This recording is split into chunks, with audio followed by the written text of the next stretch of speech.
Good evening. Hopefully everybody can hear me okay. My name is Dr. Wayne Fletcher. I'm the interim dean for the JAB School of Business and just so blessed to be in this role. I've been with the university, I guess I'm in my 7th year. I was here for 3 years, left for 2, came back. I'm on the rebound right now. And I was asked to kind of work with the School of Business while we initiate a national search for a dean to replace Dr. Scott. So just been so blessed to get to know so many of the faculty at this point.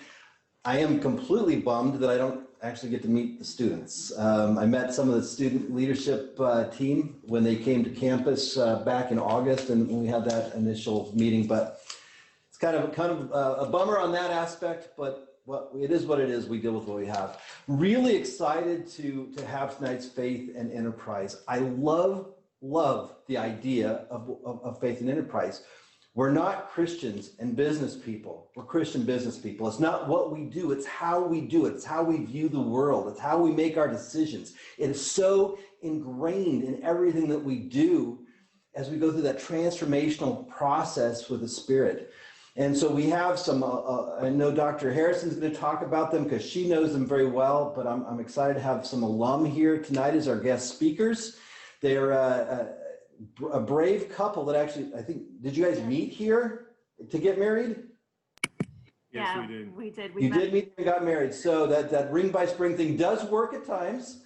So I'm really excited to have Mark and Kyra here, and then also Brad as well, to talk about some of their experiences as they've had to make this hard shift to solitude or not solitude when you're working next to your spouse every day. But right, all those are big challenges, and so I'm excited to hear about that. If you would, join me in prayer, and then I will turn this back over to Dr. Harrison. Holy God, we are just so blessed and thankful that we can be your children, Father. We're thankful that you have redeemed us, that you have called us out to be your children. God, I'm thankful for the people here tonight, Dr. Harrison for her leadership in this, the student leadership teams, being able to put this together and organize it. God, we're blessed to have all of them as part of our lives.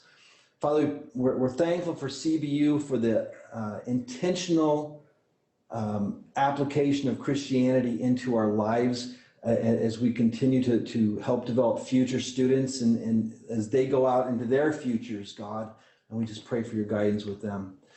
Father, we continue to pray for this nation in this period of election, in this period of division. We pray for unity. We pray that, Father, you will instill a revival in this country and bring people back to an understanding and a need for you as the foundation in our lives. Across we pray. Amen. Thank you, Dr. Fletcher. Well, it is exciting to have everybody here tonight. I wanted to remind you that this will be recorded. I believe we're going to make sure that that is going at the moment. So if for some reason you do not wish to have your face potentially available to other public avenues, feel free to mute your camera, but we would love to keep seeing your faces. That's speaking from the classroom experience, that's so helpful, and I know our guests will appreciate that too. I want to introduce to you all your student leadership circle, and I'm going to start with our Brielle Arugio. Maybe she could wave if she's here at the moment. I'm trying to find a face in there. We have Alexis Flores, who should be in here. Yes, thank you. Caleb Lee. Hello. Christopher Leland. He was here a minute ago, but he does have, oh, there he is. He's up at the top. There you are. Shiloh Moore. Yes, there she is too. Gabby Rawang. Probably just said that totally wrong. And Mackenzie Roher. And their fearless leader is Madison Augusto. And the students are going to take it over from here, and they are going to facilitate the rest of the event. So Madison, take it away. Hi, everyone. My name is Madison. Just a quick little announcement before I introduce our guest speakers. If you guys have any questions throughout the duration of the event, just make sure to put them in the chat, and then toward the end, we'll have Alexis take over and she'll be able to facilitate asking those questions that you guys have throughout the event. So I'm just going to take a little bit of time to introduce each of our speakers. First, we have Brad Beaudette. Hope I'm not saying that wrong. So he is the project manager for United Pacific. As United Pacific's facilities and construction project manager, Brad leads gas station and convenience store capital projects for 520 plus retail locations across the Western United States. Currently, Brad is directing numerous capital programs focused on deferred maintenance, ADA compliance, food beverage equipment, and C-store remodel activities. And Brad is an active member of the Young Leaders Organization, and he holds a bachelor's degree in business administration from California Baptist University. And while attending CBU, Brad was a co-founder of the CBU Investment Club, which, as you guys know, is alive and thriving. So that's awesome. And student athlete, and he was also a student athlete. He was a wrestler here when he attended CBU. So in his free time, Brad enjoys surfing, snowboarding, camping, off-road racing, and spending time with his friends and family. So that is Brad Beaudette. And then we have Mark Jorgensen, and Mark is a senior financial analyst with AbbVie, a publicly traded biopharmaceutical company. He works on the research and development side of the business, where he supports a number of projects and business units across the medical aesthetics and ophthalmology portfolios, including brands like Botox and Skin Medica. Mark graduated from California Baptist University as well with a Bachelor's of Science degree in accounting. And Mark was a co-founder of the CBU Investment Club and now serves as a board member for the club as well. And then last but not least, we have Kyra Jorgensen, and Kyra is an asset management analyst for CoreVest Finance, and that is a real estate investment and lending company and a subsidiary of Redwood Trust, a publicly traded ERIT. She has experience in investor level asset management, is well versed in the analysis of financial statements, knowledge of corporate tax returns, and tax credit compliance. Kyra graduated from California Baptist University, summa cum laude, with a Bachelor's of Science degree in Business Administration and a concentration in management. She was a co-founder of the CBU Investment Club as well, and now serves as a board member for the club. So we have quite a group here, and I'm so excited to hear all the knowledge that they have for us. So yeah, I hope you guys enjoy. The first question is to just tell us a little bit about your career path and how did you end up in the field or job that you're currently in? So I guess I'll start with my time at CBU. So I kind of fell into accounting. I had a buddy. I was also on the wrestling team too, who started studying accounting, and I did some research, and it looked like accounting was a field where you could make good money and there was demand for it. I thought, I should start getting some internships. I did an internship in Hong Kong the summer after my sophomore year, and realized that accounting was a little bit rigid for me. Sometimes could get repetitive, though I did like, the balance of it, and I thought I was quite good at it. So I started looking into things where you needed an accounting degree, but maybe there was more creativity to the work. So that's how I kind of fell into first like investment banking and that type of finance, asset management, things like that. And I ended up meeting someone in Hong Kong, a family friend of ours who ran a hedge fund. And he was kind of encouraged me and told me, if there's an investment club at your school, you should join it. And if not, you should start one. And so I came back to CBU and found that there wasn't one yet, and grabbed my two friends, Kyra and Brad, and we started the investment club together, which was a really good learning experience for us. We got to go to, Merrill Lynch, Goldman Sachs, and really dive into that type of finance. And as, I gained more experience, I had an opportunity to have an internship in financial planning and analysis, FP&A. And so, working through that, I got a totally different perspective on finance. That's, corporate planning, So instead of looking at, stocks and other types of investments like that, you're looking at how to allocate the company's money the best and how to plan for that and how to budget. So I found that I really enjoyed that. And so that's kind of how my career progressed. I worked at United Oil with Brad for a little bit, and then I moved to a consulting and engineering company where I also did FP&A. And now to gain even more breadth into finance, I've taken more of a transactional role as a senior financial analyst on the R&D project planning side. So there I am dealing with more journal entries and accounting, but also planning for projects and that sort of thing. So that's kind of how my career has gone so far. I think we all kind of gained our interest in our career paths from the investment club. Obviously, we had an interest in it before. That's why we started it. But my career path is a little bit different than Mark's. I had various internships in college, but I fell into financial services.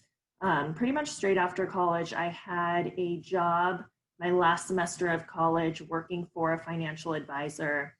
So naturally, after I graduated, I got hired with a firm called Independent Capital Management, and it was a full financial services firm. I studied that whole summer and got my Series 6, 63, and insurance licenses, and I became a full service financial advisor. I worked there for only 3 months and realized that it wasn't feasible for me to make my student loans straight out of college working fully on commission. So thankfully, CBRE contacted me, and I had known about CBRE during school. I was interested in working for them and getting an internship with them. I never got one, but after school, they contacted me and I got hired in their downtown Los Angeles office. I got hired on a brokerage team, and we focused on the sale of land and the development of multifamily and mixed use property in Los Angeles. And I really fell in love with real estate investing while I was there. I worked there for about 1.5 years. I got my real estate license, and then I realized that brokerage really wasn't for me. It wasn't that great of a fit. It's kind of cutthroat. And that is when Wells Fargo contacted me, and I fell into asset management, which I ended up loving. It's kind of a perfect mix of that real estate investment, but also financial side of the industry. And I worked at Wells Fargo for about 1.5 years.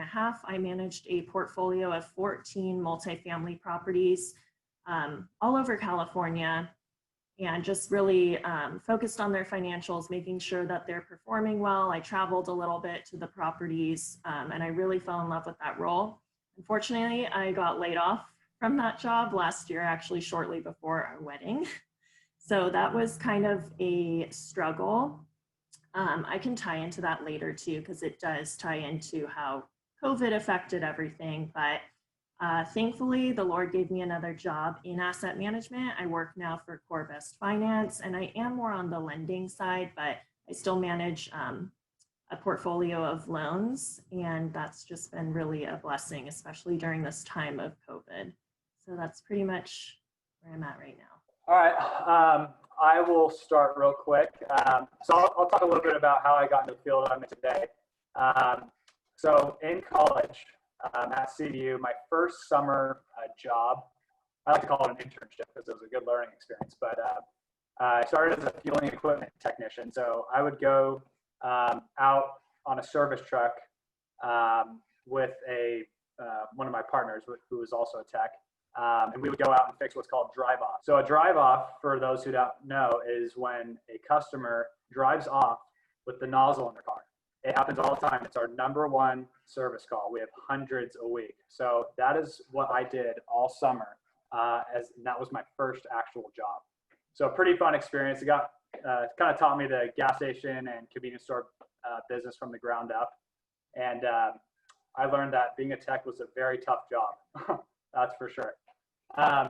So I went back to school for a little bit, and then the next summer I went back to United as a price book intern.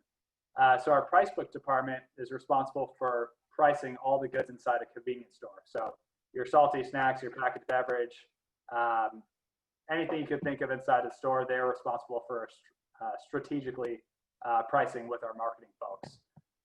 So I spent some time there learning about the price book department and kind of how all that runs. Upon graduation, zero clue what I wanted to do. In the back of my head, I always was like, oh, I want to do investment banking. That sounds so fun. And I still do love certain aspects of that side. But I think as I started kind of networking and talking to people and some friends, a little too cutthroat, I think, for me. And I don't think it would have been the best choice for me, which is kind of why I decided to go back to United, kind of more into the facilities world. So right out of college, I started as a facilities coordinator. Just started doing small facilities projects, kind of under $1 million range. And so everything from like anything you can think of at a gas station. So our department's responsible for the underground storage tanks that have all the gas to the roofs of the stores. So I would do kind of small rollout programs, roofing programs, C-store equipment replacement programs, a little bit of deferred maintenance programs, you name it. So I started there. A year later, was promoted to project manager of facilities and construction. And now I'm doing more ADA compliance, which is the America's Disability Act. So that's a really big deal in California. I'm dealing with lawyers on a daily basis to get our sites back in compliance. ADA compliance is a really big deal. A lot of time spent on that. I'm also doing a bunch of deferred maintenance programs, as I mentioned earlier. So any new acquisition that comes to play, so if we were to buy 100 stores, we would always run a deferred maintenance program to get them up to our standard. So that's kind of what I spend this whole year doing. Also involved with some C-store equipment rollouts. So anything you can imagine on the countertop of a convenience store, I'll do large equipment rollouts and work with the marketing teams. And then also involved with some C-store remodel activity, which is, as you can imagine, with COVID, it's been postponed. But pre-COVID, that is, we did a lot of C-store remodels, about 10% of the portfolio. So yeah, that's kind of a little bit about how I got into the fueling and convenience world. Can you guys talk about the changes and the impact the pandemic had on your work life, and then if your employer helped at all? I think for me, it was around April 22nd when they sent everyone home. And it was out of the blue, too. A lot of companies had already sent their people home. And I was kind of wondering, and I was talking with my coworkers, like, hey, is Allergan, at the time we were still Allergan before AbbVie purchased us. We're like, hey, I wonder if they're going to send us home. I wonder how serious this is. And then on literally a Sunday night before a Monday, they sent this mass email to the entire company. Hey, everyone's working from home now. No one's allowed back in the office.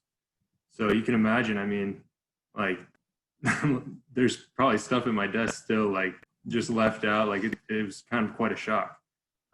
Luckily, I had my laptop with me. Yeah, it's been a big change. I mean, not seeing everyone in person all the time, you lose out on a lot of conversations that you might have had in the hallway, and a lot of information that you would have just got from casual conversations, and not that you get in scheduled calendar meetings. And in terms of what the company's done, I mean, we could always work from home from the start. So there wasn't like a big change that they had to do. They weren't sending people laptops and stuff like that. Or like, I've heard of some companies providing, like, I think I heard Google gave all their employees like $1,500 to set up a home office or something like that. There wasn't anything like that. But just communicating with all the staff and employees to, how do we navigate this, meetings and so on. So it's been good. I feel that it's been pretty smooth. I think the downtime hasn't been a big factor. Most people can work from home, and manufacturing folks and the scientists and people who deal with the drugs hands-on for my company, they were always in a sterile environment, and they were wearing lab coats and stuff like that. So they never really went home. So it's been good. It's been interesting, and it's been a learning experience, but it's been pretty smooth. So my situation was different. It was somewhat of a trial. As I mentioned, I got laid off from Wells Fargo at the end of last year, and it didn't have anything to do with COVID, obviously, but they were going through a huge restructuring. I got laid off at the end of last year. I immediately started looking for work, but there is obviously a hiring process. So that took a couple months. And once I really started getting into interviews with companies, then COVID hit. So it definitely extended the process by quite a while. I actually got hired with my current company in March, and they extended my start date until July. So I've only been with my company a couple months now. I actually started the job working from home. So there are definitely a lot of different challenges starting a job from home. It was difficult to get the face time I needed with my boss or whoever was training me. So there's definitely a different set of challenges, but they are very efficient. I'm actually pretty surprised. I think just with technology, working from home is more common now. So we were already kind of prepared for that.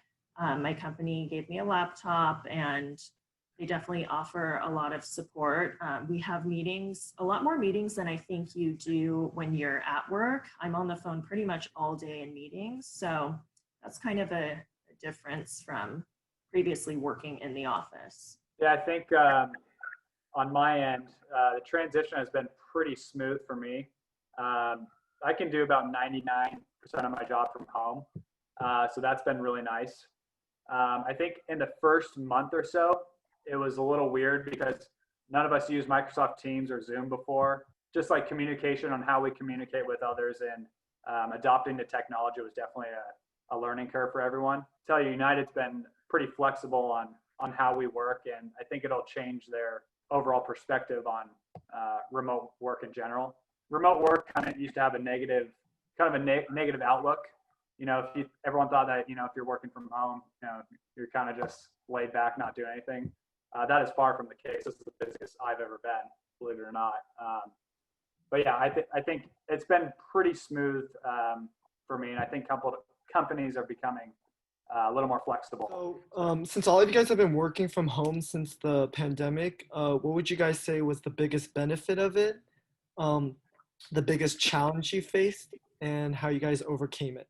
The biggest benefit is probably, I mean, you're online more, right? You don't need to commute, right? That's a big deal in Southern California. Though my office is not far from where I live, there's still time that's down. You know, you got to shower, you got to drive over there, park, walk over, you know, to your office. So that's definitely a plus. You wake up, you get online, and you're right to work. It's also a downside though, because you know, when you're working in the office, you turn on your computer when you're in the office, and then you turn it off and you go home. Now I find myself working at all times of the day, early in the morning, late at night.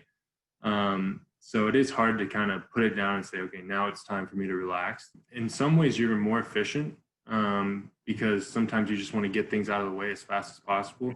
That way you can do, you know, home life stuff. You know, it makes it a lot easier to do laundry, do dishes. You're eating at home, which is cheaper. So there's a lot of good things that come out of it too. I think the biggest benefit for me is definitely the commute. I used to commute from Riverside to downtown Los Angeles for 3 years, and it was about 2.5 hours one way. So that was definitely extremely draining. Sometimes we joke and we're like, I'm still catching up on sleep from years ago.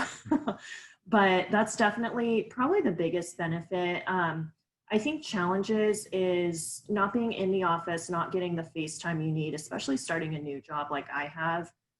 The social aspect, I feel maybe not as close to my coworkers as I have in the past. And I think that contributes to mental health as well. So that's kind of a downside.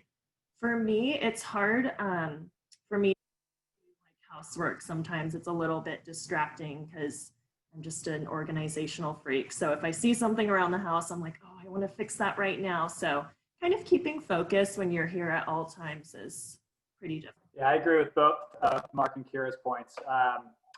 The commute for me is definitely a plus. So I was driving from Newport Beach to Long Beach every day. That wipes off 2 hours of my life back every working day. So you start adding it up, that's almost 500 hours a year of my life back to do other things. So working from home has been great. I really have been enjoying it. I have felt that I've been more efficient.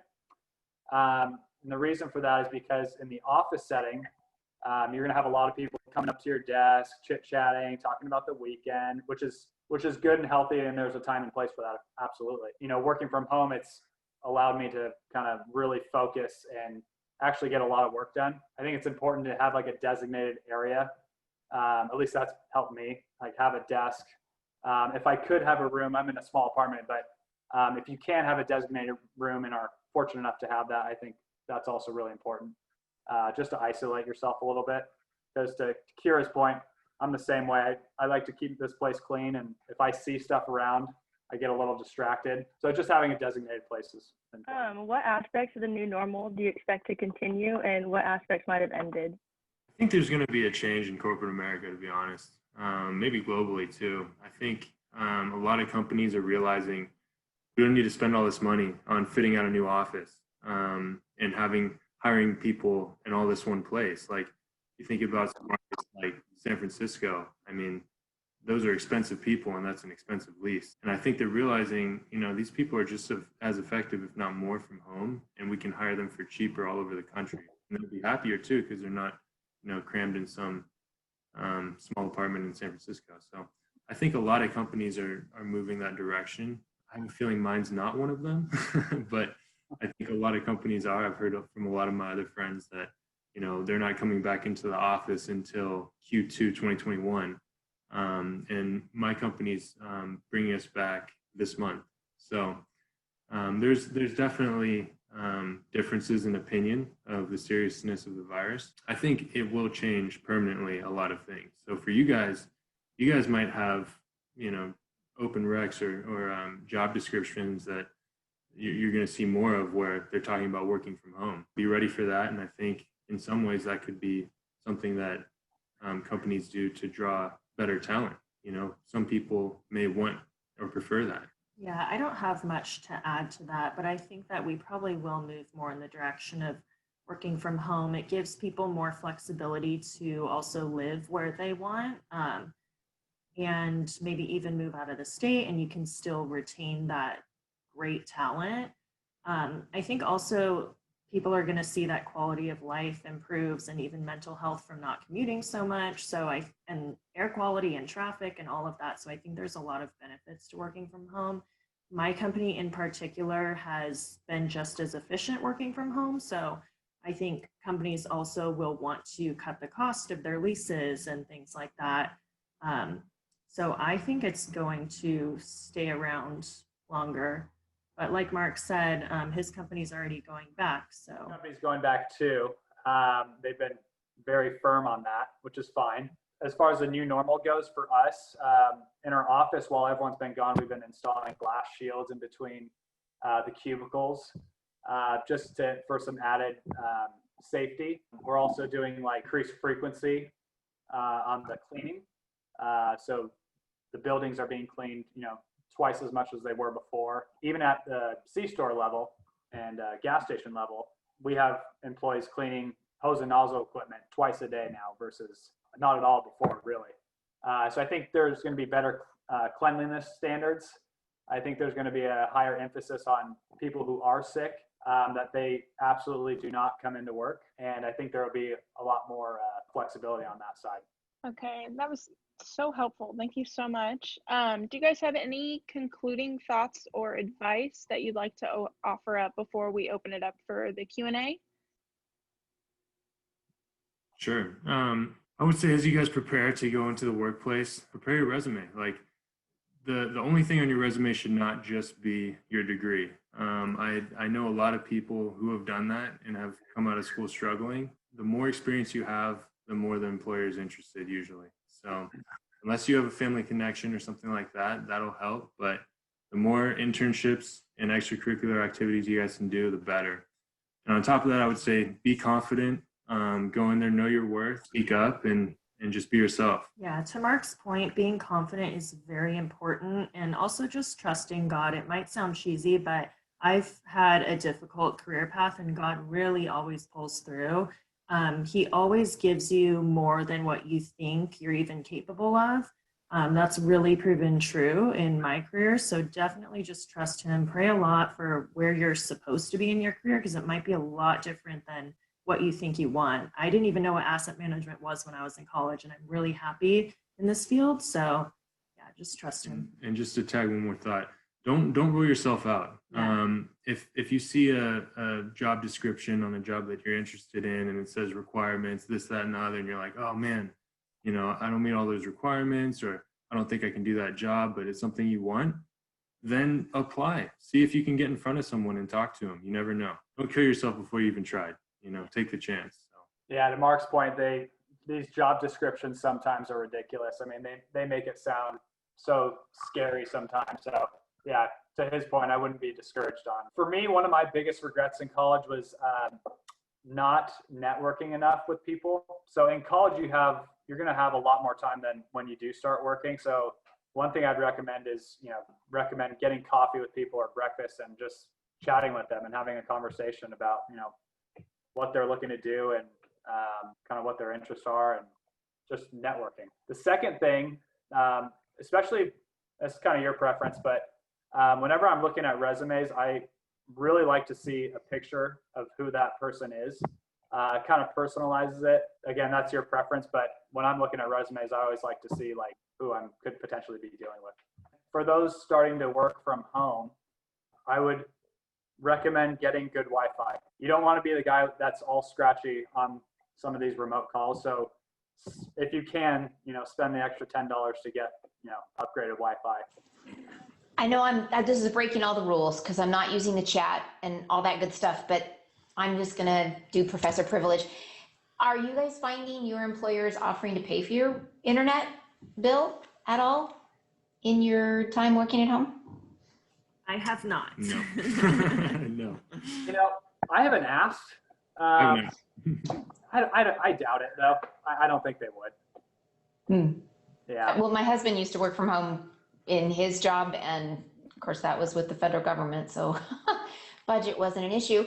And yes, they would reimburse him up to a certain amount for his internet, even though I think nowadays they assume we're all going to have it, right? So, but if you need that upgraded, I don't know, it just might be something that employers have to start thinking about if they're going to have their people from home.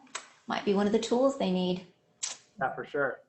And they have hotspots now too. So like if you have a company phone, like mine has a hotspot. So if I did not have internet here, that could always be a secondary option for me.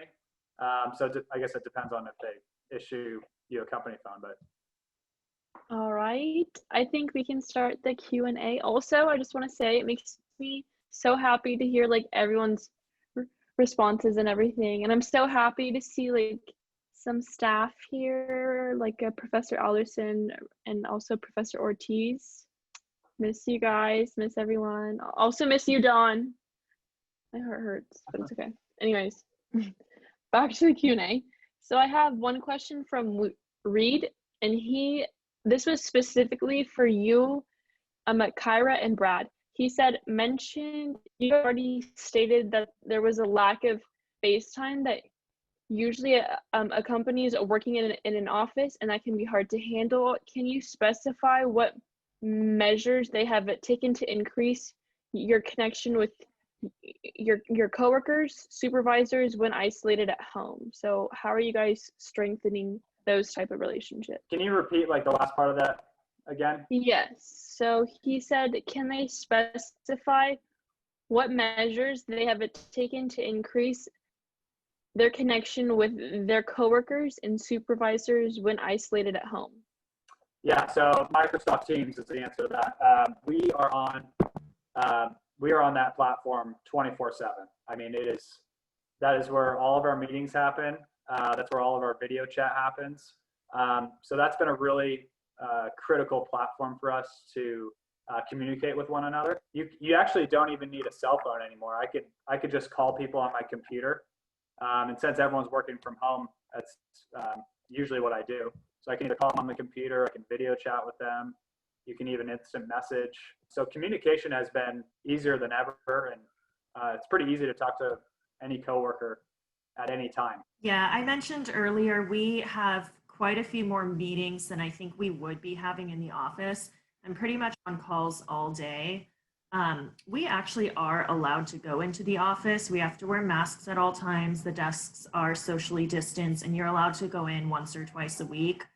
Sometimes I take advantage of that, sometimes I don't, but that's a helpful aspect, especially when I was first hired. I needed some training and FaceTime with my boss. As far as socially, my company was actually really sweet. Last week, they set up a Zoom Starbucks happy hour situation, and they gave us a Starbucks gift card, and it was really sweet. I couldn't join it because I was too busy, but that was nice for them to do for kind of that social aspect. Yeah, and I'll just add to that. I know you guys were asking Kyra and Brad, but I'll just chime in. For me, the first probably month, when you're working from home full time, you sometimes don't notice that you haven't talked to people, and you're like, and it's been a month since I've talked to these people. Like, the way my company and our portfolios are structured, I run a portfolio of projects. No other finance people touch those other than me. And so even though I have team members who have other portfolios of projects, I don't really talk to them about my projects. So it was funny. I looked at the calendar. I'm like, man, I haven't talked to so-and-so in like a month. And so I think a good thing to do is just find the time and just call up your coworkers when you're remote like that and just say, hey, let's catch up. What have you been up to? And be intentional about that, because sometimes you'll hear about stuff that maybe you should know that you didn't, and things of that nature. Like, I wouldn't call it gossip, but there's a certain amount of information that you won't get from just being in the rigid structured meetings. Thank you guys for all responding. I have another question, and it is, what has been a big factor in your resilience while in the midst of a pandemic? Yeah, that's a good question. Yeah, I guess for me, it's just been trying to find a new routine. I spent 5 years in an existing routine, and then all of a sudden COVID came. So I had to find a new routine for me. I mean, just basic stuff as far as like getting up at a certain time and working out at a certain time and, eating at a certain time. Everything has changed. Changing my routine has helped me get back to the efficiency level that I once was. I think as far as resilience, you don't know what you're capable of until you have to do something. And I think everyone has felt that during COVID in one way or another. We could have never imagined a situation like this. And I talked to my sister when it was first happening. If we would have known this was going to happen, it would have been a lot more scary. But once you're going through it, you just do. Absolutely. Not really great advice, but that's just what it is. No, absolutely. I'll let you guys leave it at that, because I think those were two good, really good answers. Well, and Kyra, you also mentioned earlier just how much you said to pray about things. So I don't know about any of the rest of you, but I found that especially once you couldn't go to church anymore, you didn't have that and that kind of community either, that it became kind of like Brad says, really important that you did reach out to those you had, that you spent more time in prayer. I mean, those were things that kind of kept, I'm just going to say, kind of kept me going. Absolutely. Definitely. I know a lot of churches now are doing video, which is great, but it really isn't the same as actually attending church. Hopefully most churches do, at least mine does. So the next question is, how did platforms such as LinkedIn help you with your search for a job, or were there other options that you looked towards for helping you? I think this one might be more towards Kyra. Yeah, I think I probably got all of my jobs from LinkedIn. I'm not sure about that, but whenever I was searching for a job, I would get on all of the hiring platforms, Indeed, Glassdoor, LinkedIn, but I was always contacted through LinkedIn. So I think it's a very powerful platform. Any job I've ever gotten, any interview I've ever gotten, either a recruiter contacted me on LinkedIn or the actual company. So I am a huge advocate of LinkedIn. Definitely set up your LinkedIn now during college. I think in one of our classes, it was actually an assignment to set up our LinkedIn, and I'm forever grateful. I think it's a really, really powerful platform. All my jobs were definitely found on LinkedIn as well. It's just so much more powerful than a paper resume. It puts a face to the name, like Brad was mentioning earlier. It allows employers to see what other people have said about you and your work, and it's verifiable, right? Someone's not going to go on LinkedIn, but I worked for all these different companies, and then when they tag the company's like, you never worked for me, you know? So those things make it such a powerful platform. And yeah, I've found all my positions on it. Yeah, thankfully I've been at the same company my whole career, so I don't have too much to add. But yeah, LinkedIn is a great resource for finding jobs. The next question is, how has God used your professional skills and career experiences to bless others, and has that in any way surprised you? I think he's definitely used me at each of my companies just to be in a light. It's definitely tricky talking about your faith at work. I'm just going to be honest. I was at very, I guess, worldly companies, and you kind of have to watch what you say, but just being a witness and being a good light is very powerful.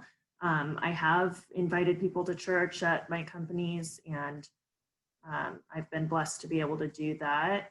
Honestly, monetarily, you can be a giver if you have a great job. So tithing is a really important thing, and I think God can really use you through that as well.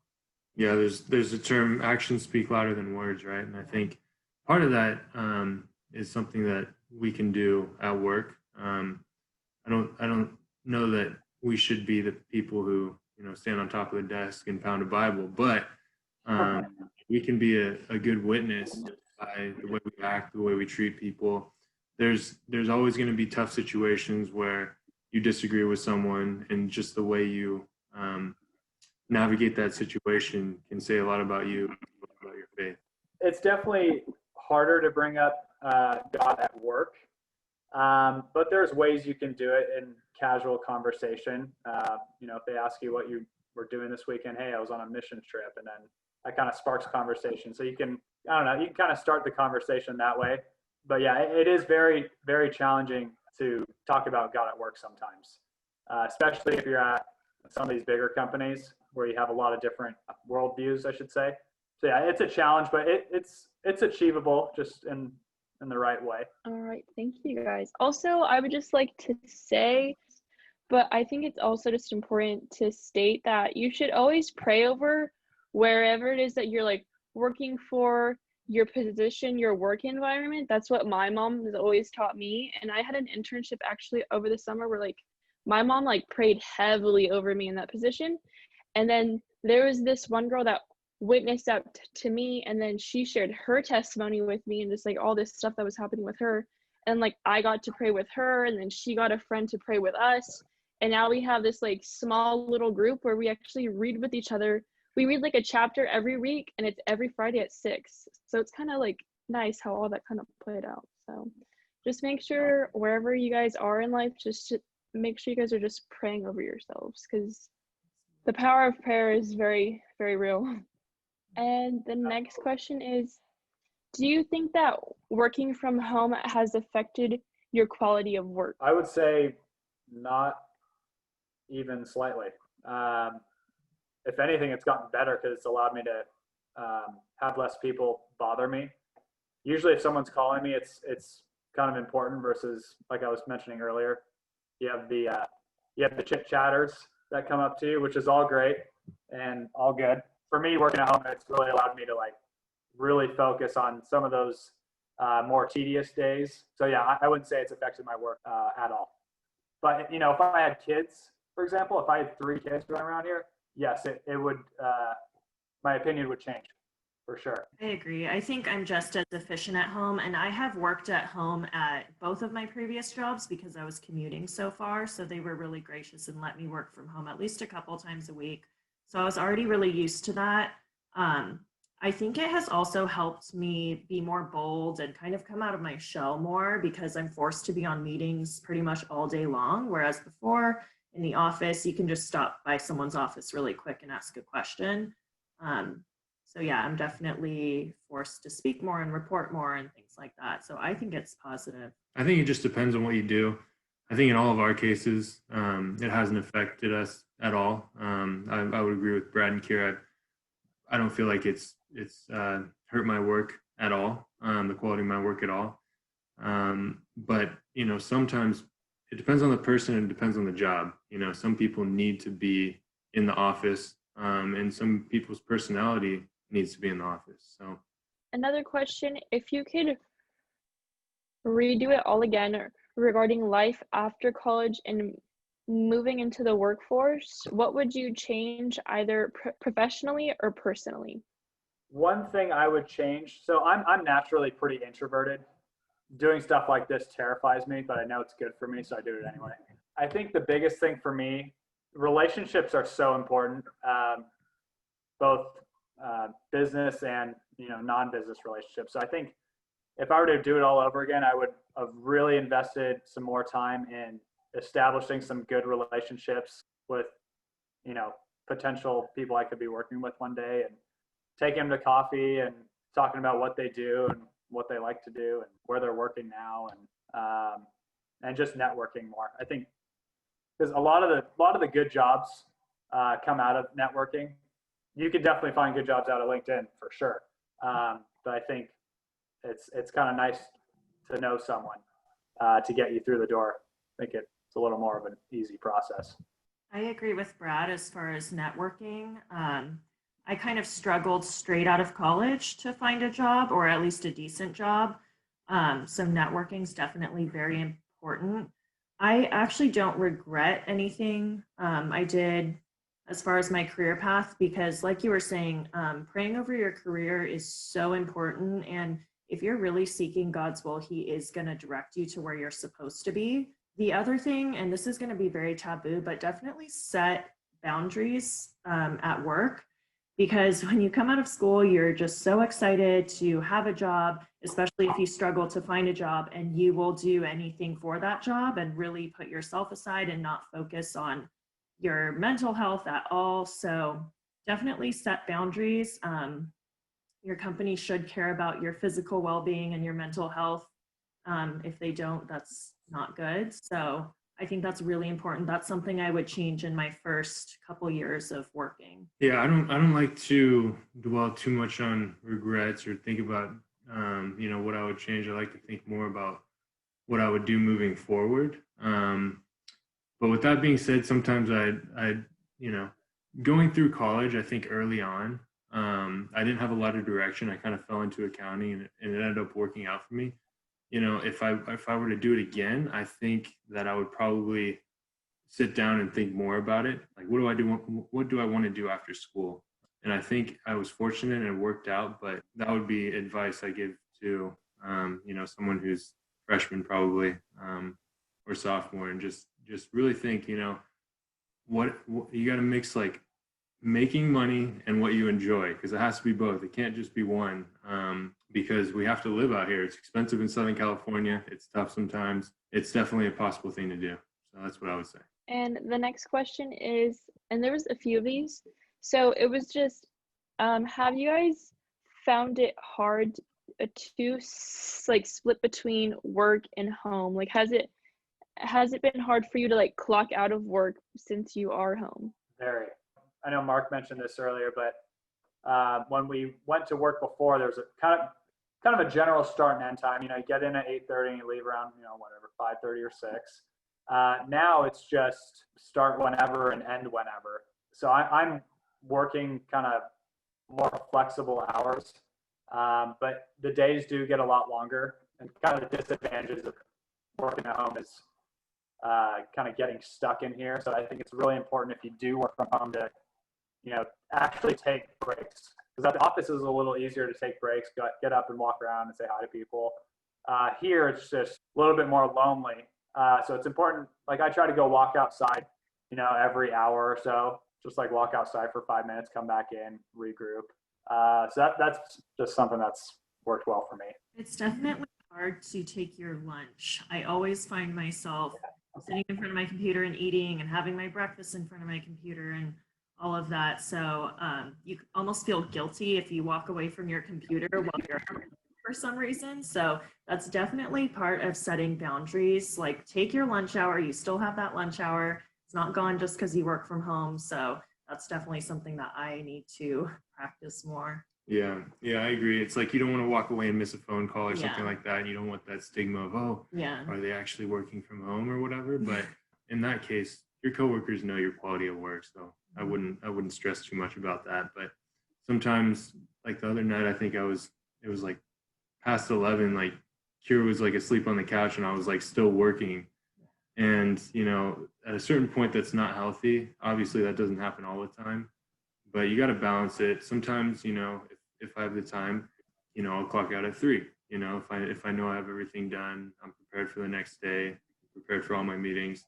Then it's nice. You can clock out a little early, go to the beach and hang out. But yeah, there's definitely a balance there. And the next question says, with regards to your future progression in your career, do you feel like you are striving towards a specific type of goal or accomplishments that you are proactively seeking out? Or do you view your career as more a process of working hard and taking advantage of opportunities as they come? Kind of answer that a little bit. So I'm in the facilities and construction world. So, construction is construction, but there's definitely a progression. You'll manage smaller jobs and then they give you bigger jobs. So, I think the end goal for me, or not end goal, but, down the road, I should say, is starting to do some new developments. So actually building stores from the ground up. That's somewhere I want to get. And that's kind of my progression at this point in time. With our industry changing, I know California governor announced that all electric, they need to be all emission-free vehicles by 2035. So gas stations, we're kind of freaking out, as you can imagine. We're probably going to get into the charging business here soon.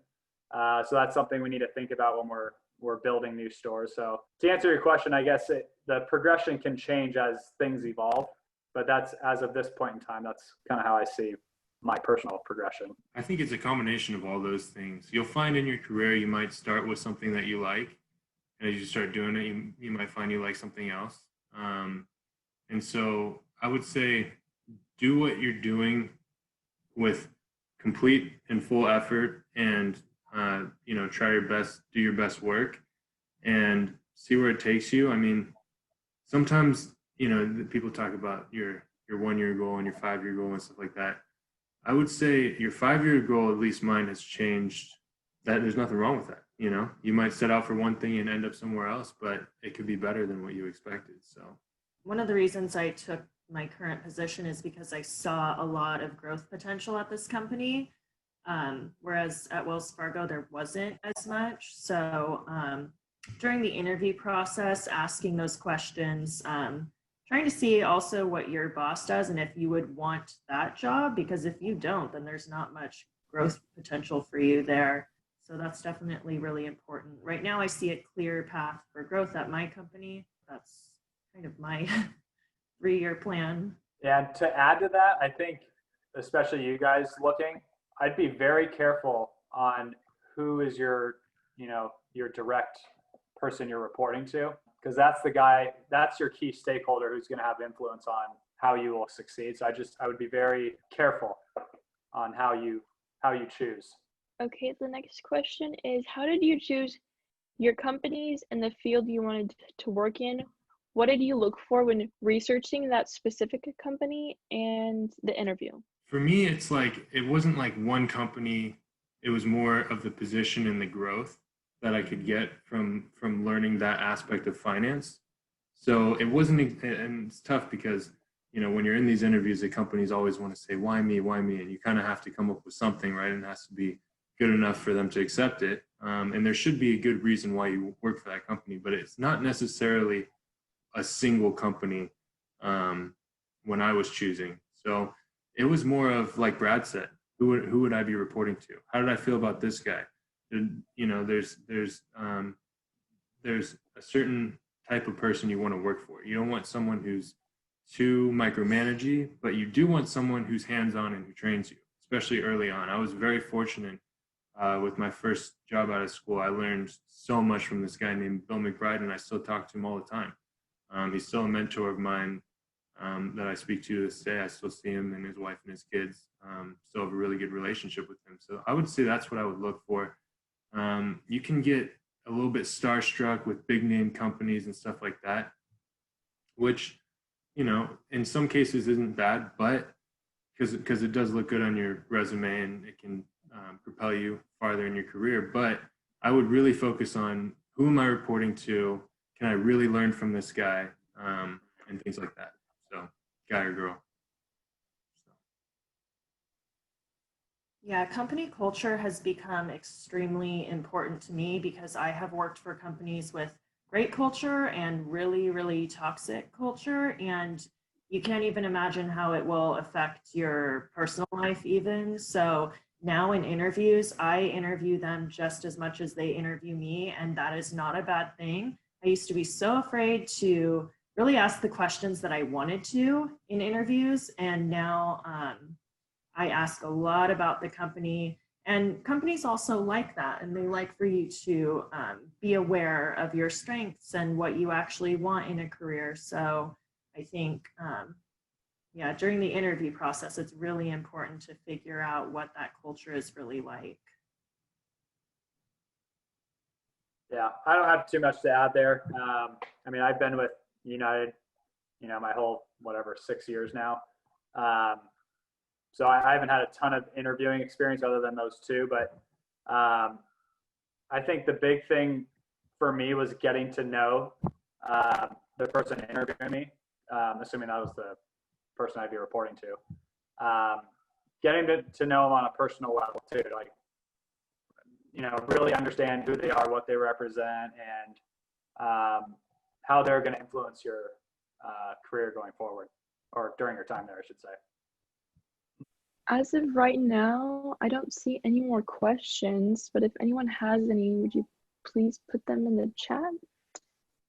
While you're taking that moment, I want to go back to the question, the answer that Kyra, that you were giving about culture and in the interview and how you probe for that. And I know that when we're being interviewed, when we're the interviewee, many times they'll say, give us an example of a time that you did X, Y, Z. When you're looking for culture fit, is that kind of how you would frame that question? Well, like, give me an example of, I mean, I'm trying to think of a specific way to help the students ask a question that gauges the culture there. Yeah, that's really important.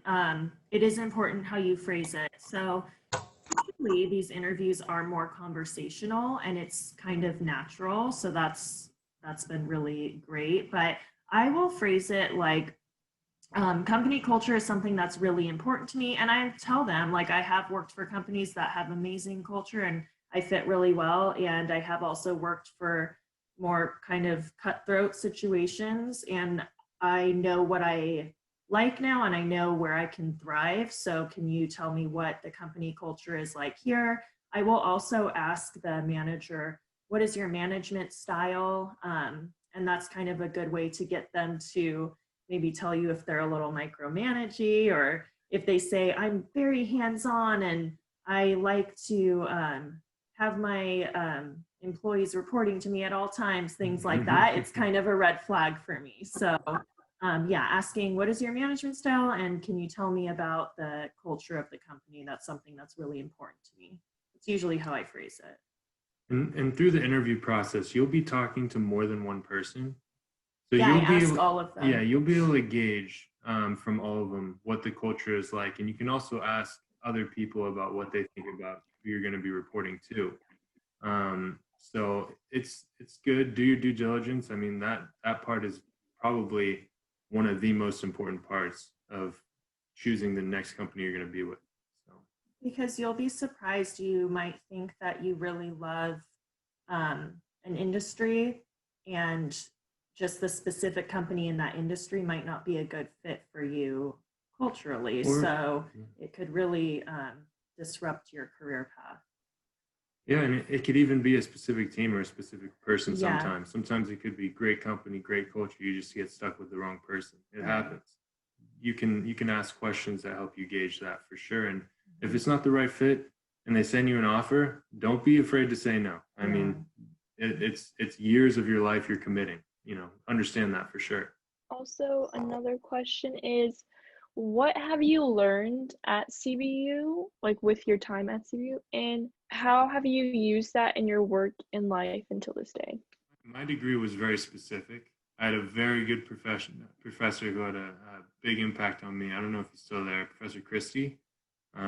You guys, some of you might recognize his name, but he was really good. I had all my core classes with him, and he would go through the book and literally say, because he worked in the accounting industry for a long time, and he would say, this matters, this doesn't matter, and he would kind of teach in that style. These are all the things you need to know, but this is what matters in business, and I loved that from him, and I think it really helped. And he was a straight shooter kind of guy, and it was some of my fondest moments I remember in his class.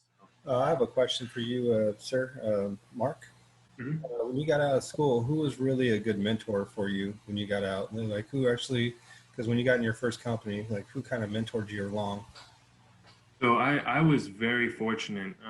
The person I was reporting directly to, a guy named Bill McBride that I mentioned earlier, he really took me under his wing. I was so green. I didn't know much.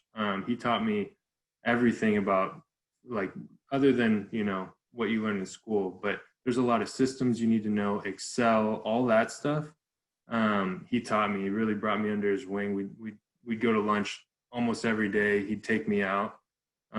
So I was very fortunate. He's a great mentor of mine. And like I said, I still talk to him to this day. I have another question. It says, if you were hiring for a person to replace your current position now, what do you think you would look for? Not exactly skills alone, but personal characteristics as well. I can answer that one. Yeah, it depends on so I can speak on behalf of our department. United is kind of, although we're sort of a big-ish company, it still has that family-oriented feel, kind of I don't want to call it a small business, but just like a family business type of feel. So it'd have to be someone that's not too corporate or cutthroat, or someone a little more kind of willing to take on any task that they're supposed to. They're not going to be the person say, "Oh, that's not my job." Those aren't the people we need. We need people who are willing to take on any job, even if it's unrelated to your job title. So that's really important. I mean, I know I get pulled in all different directions. So yeah, that's just one thing that I can think of. When I left Arab, which was the second company I was with before this one, I left on a great note. Didn't burn any bridges. I was moving from LA to Orange County, and so that's why I left the company. And I actually had the opportunity to be part of the hiring process for the person who was going to fill my role. And so I would say, what I would look for is someone who takes ownership of their work, who understands the impact of their work. Like, in finance, you're putting together information that needs to be accurate. The business is making decisions off of what information you provide them. So I guess supreme ownership, if you guys have heard that term before, would be one thing. Someone who's confident and will speak up, and as well as what Brad said, someone who's, willing to take on tasks that maybe, kind of the dirty tasks that no one else wants to do, and things like that. Thank you. Next question is, which actually I want to hear this one as well, because this has always been one of my fears whenever I finish college. And the question is, have you ever felt like you did not know enough about your job to complete it effectively? If so, how do you cope with that? Just kind of accept it. Reach out for help a lot and be honest with your job or with your boss. I'm really fortunate. My boss is very willing to listen to me, and I can be honest with him. And I can tell him, like, hey, I don't feel like I have enough resources to complete this assignment, or I don't feel like I have enough help from the team or something like that. So being honest, showing how willing you are to complete it, just letting them know that you might not have the resources you need. So it's not as, I think your bosses are more understanding than you think. So just don't be so anxious about that. Obviously, go out of your way to learn as much as possible, and be self-sufficient, but be honest with your bosses and your team. Definitely make friends with your team and reach out for help. I have a question for I guess all three of you guys, if you have time. Have you guys ever, after college, got hired onto a company or came into an office that was just such a toxic work environment that, you know, everybody was kind of disgruntled, nobody wanted to train each other? And what did you guys use to overcome some of those obstacles so to make sure you were successful? I was in a pretty toxic work environment at one of my companies, and I didn't realize it was that way until about 6 to 8 months in. So I was really close with the Lord at that time. It was really, really difficult, actually. But I was supposed to be there. I trusted the Lord, and I ended up having to stay there another 6 months. So not quitting is very important. Just trust the Lord that you're supposed to be there and just still be a good example. I definitely chose to still do the best job every day, still be a good example, even though it was really difficult. Yeah, and just to add to that, I would say, you know, set boundaries and stand up for yourself too. Yeah. You know, sometimes people will try to, you know, maybe their title's higher or something like that than yours is, and they'll try to, I won't say abuse you, but, you know, mistreat you in some way. You got to stand up for yourself and just be honest and say, you know, I'm not okay with this. You know, we need to stay professional, things like that. It doesn't happen often, but there have been times where I've had to, and I know Kyra's had to, you know, talk to people and say, hey, you know, it's a hard conversation, but, you know, this is not okay, and we need to remain professional and move on. And always be extremely professional in those conversations. And if everyone's being professional, that shouldn't even be happening, but it does sometimes. Yeah. Well, thank you guys for your insight. I really appreciate that. How do you handle realizing that you don't like working for a particular company or field industry? What helped you from being too worried or anxious about it? I realized when I was miserable.